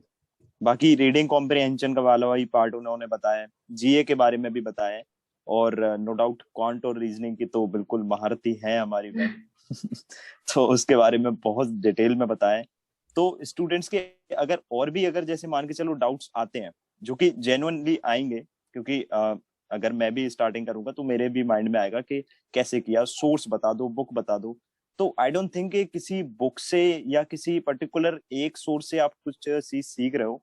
आपको मेनली सिर्फ कॉन्सेप्ट क्लियर करना है, बेसिकली चाहे वो आपका क्वांट हो या रीजनिंग हो, कॉन्सेप्ट क्लियर करने के बाद फिर आप कहीं से भी अगर प्रैक्टिस कर रहे हो फिर कोई प्रॉब्लम नहीं होती है, सर मेरा मानना यह है जैसा बताया। हाँ जी सर एक बुक, सर मैं एक बात बोलूंगी, कोई भी बुक में आपको मेंस के क्वेश्चन नहीं मिलेंगे। आप अब एग्जैक्टली हर ईयर कुछ ना कुछ चेंज होता है क्वेश्चन में, तो आपको वो क्वेश्चन नहीं मिलेंगे, वो आपको ऑनलाइन ही मिल सकते हैं। तो बुक तो मेरा प्रेफरेंस यही है कि अगर आपने बुक करनी है तो फॉर फ्री आप बेसिक्स के लिए, कंसेप्ट के लिए करो, बट उसके बाद उसकी मल्टीपल आप रिविजन करोगे, आपके कंसेप्ट और स्ट्रांग होते जाएंगे, आपका अर्थमेटिक भी उससे स्ट्रांग हो जाएगा। बट आप बोलोगे मेंस के लिए कोई बुक हो, तो वो कोई भी नहीं है, आपको वो ऑनलाइन ही मिलेंगे। तो वहीं से आपकी प्रैक्टिस होती है मेंस के लिए ज्यादातर। राशिका जी ने इतनी अच्छी बातें सभी को बताई हैं, सर ने रिवाइज भी की सारी चीजें, एक फ्लो बताया राशिका जी ने, और मेरे को जो राशिका जी की मेनली पूरी पूरी बात लगी वो ये लगा कि स्टिक टू द बेसिक्स, फालतू आकर्षण दिखावे मत आओ, और पहले कॉन्सेप्ट्स बेस, जिससे मेंस का बेस बन जाए, उसके बाद स्पीड लाइए और सिलेक्शन मिलेगा। और जो राशिका जी ने एक सबसे इंपॉर्टेंट बात बताई, क्वांट रीजनिंग गारंटीड सब्जेक्ट है जहां स्कोर ले सकते हो अगर आपने पढ़ाई की है तो।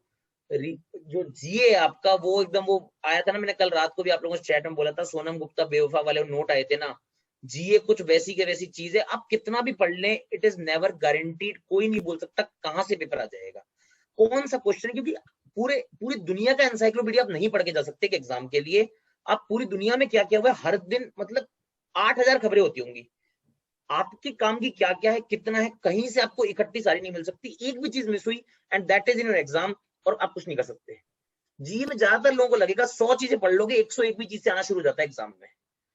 तो मैं पर्सनली ये बात बोलूंगा, यशराज सर ने भी अपने कुछ कुछ चीजें बताई है जो उनको सर को ऑब्जर्व हुई इस इंटरव्यू से, इस पूरी बातचीत से।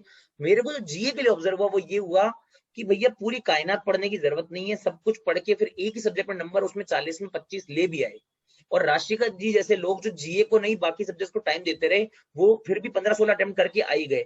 वहां तो आपने मान लो 10 नंबर की लीड ले ली, मगर उस 10 नंबर के लिए आपने दिन के 4-4 3-3 घंटे दिए होंगे, और उन 10 नंबर को वहां कहां से लाओगे जहां पर ये 75 लाती हैं आरआरबी पीओ जैसे एग्जाम में जाके। क्वांट रीजनिंग 75 स्कोर, वहां पर आप लोग अगर स्कोर 40 नंबर रख लेते हैं तो वहां 35 नंबर की खाई हो जाती है, डिफरेंस नहीं।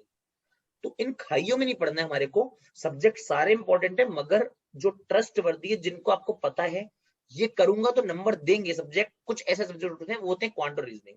अगर आती है तो नंबर आएंगे, कोई नहीं ले सकता आपके नंबर उनसे आपको। तो ये चीजें ध्यान रखिए। ओवरऑल यही सारी बात हमारी तरफ से है। सर लास्ट कुछ बात अगर तो बोलना चाहेंगे प्लीज। एक छोटा सा कंपैरिजन मैं बताना चाहूंगा, एक छोटा सा। जैसे आपने बोला कि जीए कहीं से भी आ रही है, न्यू आ रही है, आप पढ़ कुछ रहे हो और आ कुछ रहा है, ऐसा ही चीज अगर देखोगे आप एसबीआई पीओ में, क्वांट में भी हुआ। आप पढ़ के कुछ गए लेकिन डीआई आ कुछ गई, लेकिन जो वो नई डीआई आई है वो मैम करके आई है।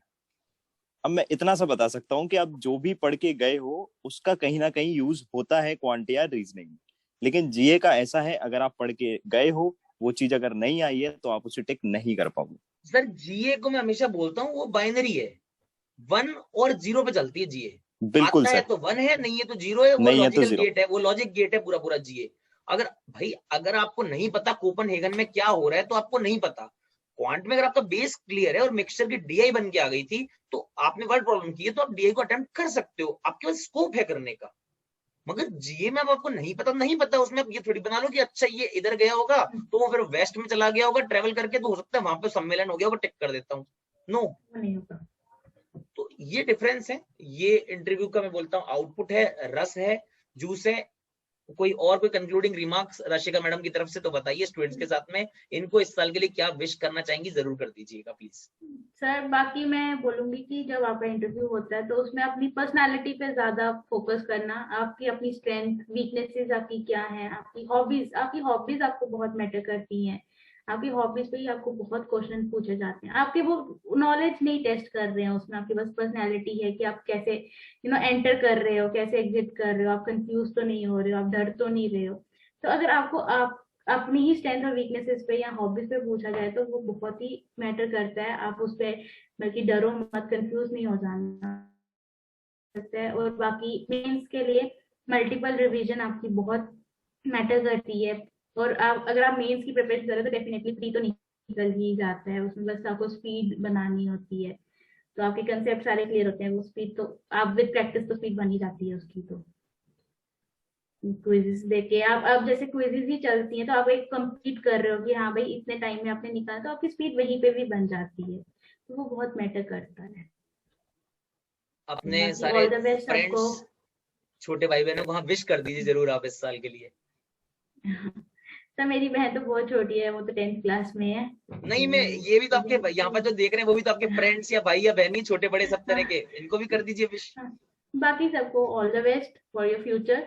आपको अच्छे से देना, लाइक आप अच्छे से मेहनत करो, हार्ड वर्क करते रहो। और जो टॉन्ट्स आपको अगर मिलते हैं तो उस पर ज्यादा फोकस ना करो, अपने क्वेश्चंस पे ज्यादा फोकस बनाए रखना।